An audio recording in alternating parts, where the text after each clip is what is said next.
Michael, on Tuesday morning you said the main aim for this game was to get the batsman time in the middle and get runs. With that in mind then, how pleasing an exercise has this been? I think both of the tour games have been outstanding for us. I think everybody's got a good hit out, both batters and bowlers. So yeah, look, I'm really excited about our preparation. I think everyone's just about as ready as they can be. We've got a couple of training days now in knots, but in regards to preparation, I think we're just about done. With your own form as well to get a ton yesterday and the way that you did it, you must be delighted with that. Yeah, more than the runs is the time in the middle for me. I think I've just been slowly building up some time out in the centre, and it was nice yesterday to spend a bit more time, and it's always nice to make 100 in any form of the game, that's for sure. So yeah, I feel like I'm getting there slowly, which is nice. How's your back after yesterday? Is it all good? Yeah, it's going pretty good, thank you. A little bit stiff. I think my whole body generally has been a little bit stiff over the past couple of days. Just getting back into 4-day cricket, but in general, I'm feeling really good. Where are you going to bat in the test series? Not sure. I'll wait and see what 11 the selectors give me, and then I'll work out the batting order from there. Has having batted at 4 in the tour games, has that sort of made you feel like previously you've said you prefer to be at 5, but has it made you feel quite happy to bat there if you need to? Yeah, I don't think I've ever said I prefer to be at 5. I've batted 4 my whole career in first class cricket. I've batted 5 for Australia over the past couple of years and had a bit of success there, but I've said for a long time I'll bat wherever suits the team, wherever's best for the team, and this series will be no different. Like I said, I'll wait and see what 11 the selectors give me, and then I'll work out the batting order from there. Are you going to be able to bowl? Because I know it's only 2 games, you might have been handy out there on that stage. Yeah, I'll certainly be able to bowl on the well, it won't be because of my back, that's for sure. Hopefully I'm not required to bowl, but if needed, yeah, I'll be able to bowl. Right. And just in terms of the attack, how much can you take out of that on a pretty flat deck with fast bowlers and start putting 6 under a bit of pressure in terms of how you judge the performance from Ryan Hayes and Jackson Bird? Firstly, I think the wicket was extremely flat and obviously had no pace in it, but I thought the 3 quicks, Jimmy Faulkner as well, did a really good job on a wicket that didn't have much there. We worked really hard on getting the ball to reverse swing. In both innings, we got a little bit of reverse swing.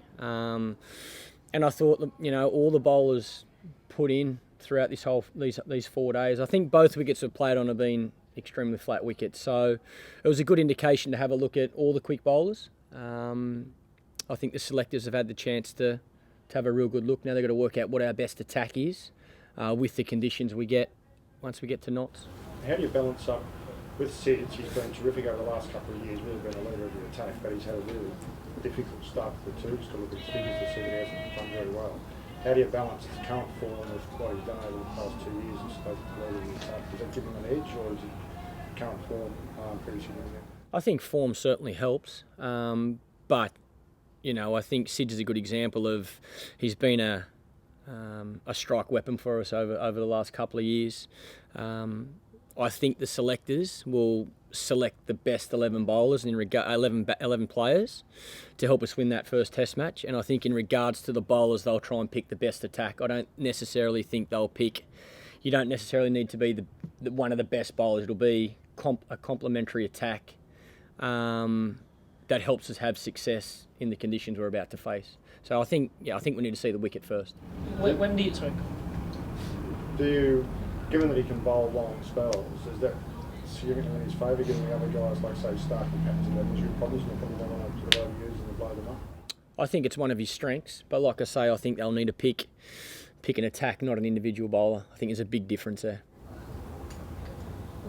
When you say you wait to see your 11 that the selectors give you, when do you expect that conversation to happen? How much of a run-in do you expect to get with the 11?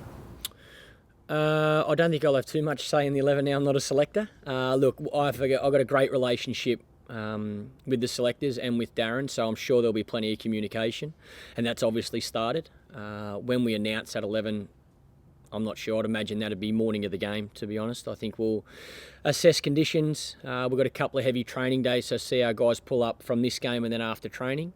Then we'll pick our team.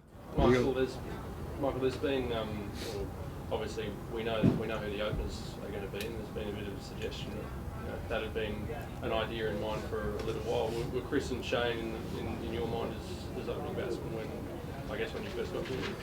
Yeah, like I said, I haven't picked the batting order yet, but I will do at some stage. I think Chris and Shane have certainly put their hand up as opening batters we've seen in the past tour games.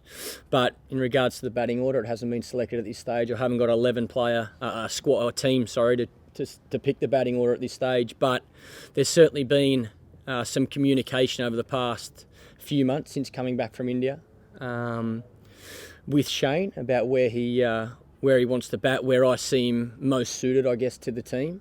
And then obviously once Chris was selected on this tour, there was some communication there from both Mickey Arthur and myself. So, look, we'll wait and see.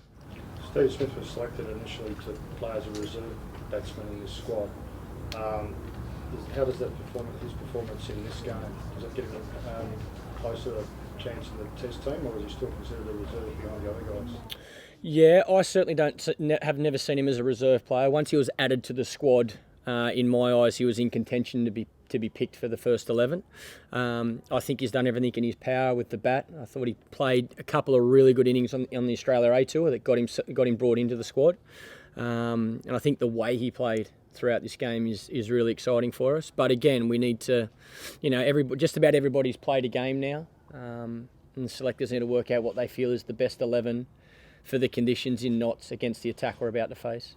Michael, is there any risk, if you pick Dave Warner in the first test, is there any risk of like a poor message, I suppose, going to him about coming straight back into the team, or do you think he's served his time and he's learned his lesson?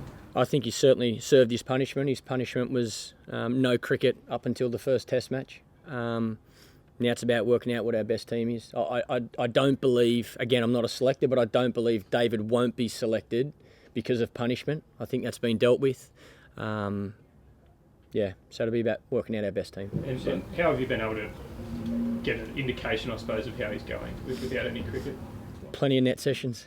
He's been in the nets every day. I think if you see him now, just looking at him, he's a lot fitter now than he has been. So he's been working extra hard. It's been tough for him, there's no doubt about it. I'm sure he would have loved to have spent some time in the middle, but he understood at the time the consequences, and I think he's handled himself really well, and I've been really happy with the way he's been working. How realistic is it to consider a bloke that's played for a month and his form before that was pretty well? I think his form in Test cricket has been outstanding. I think he averaged 46 last summer, or in the last 12 months in the Test format. So I don't think that's going to be a case. I think, there's certainly going to be consideration has to be... the selectors will take into consideration that he hasn't played much cricket over the past couple of weeks. But on the other side of that, I think the type of player Davey is, it's more about his mind being clear and playing with that intent. I don't think Davey's the type of player that needs 2 4-day games to make some runs to feel confident. I think if he's in the right place, batting well in the nets, I'm confident that if the selectors do decide to pick him, he can walk straight out into the first test and make 100. Do you want him in the Obviously a lot happened. What's happened around the team over the past 2 weeks. Do you feel satisfied that everything has settled down quite quickly, and the group is ready to go to Trent Bridge? Yeah, and I think we've showed that. I think there's no doubt the boys have handled what's happened over the past month as well as they possibly could. I think our focus hasn't changed.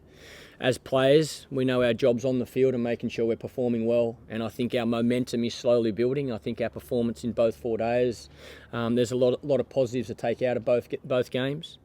Like I say, we're just about ready to play this first test match. Is life for you as captain under Darren Lehman any different? Michael, to how it was before? We're talking about old times a lot more, that's for sure. I was lucky enough to play a fair bit of cricket with Darren, so it's nice to be back talking cricket with him. He's got an amazing amount of knowledge about the game. I guess we've got a lot of similarities in the way we want to play. But no, I had a great relationship with Mickey, and I still do. And like I said, I think for the people that know Darren and know me, know that we were very close when we were playing as well. Last question, Ross. I asked him if he wanted to stay out and field for me. That's Buffer, isn't he? He's always having a laugh and trying to make things fun. So it was nice to see him out there. Holly? He said to us that, you know, one of the things he tried to do for you was just sort of take the pressure off you a bit, and now that you're not selecting as well, it just means you can focus more on just batting and kind of leading the team on the field. Does that feel like a weight off your shoulders in a way? Not being a selector certainly does. I think Mickey did that as well. Mickey took a lot off my plate, and Darren's doing the same. But I think certainly standing down as a selector, like I've said before, I felt being a selector was a full-time job. And the guys that do it deserve a lot of credit. It's not an easy job, but I think that time now allows me to give back to the team, spend more time with the guys individually off the field. So yeah, I think it's been, for me personally, it's certainly helping.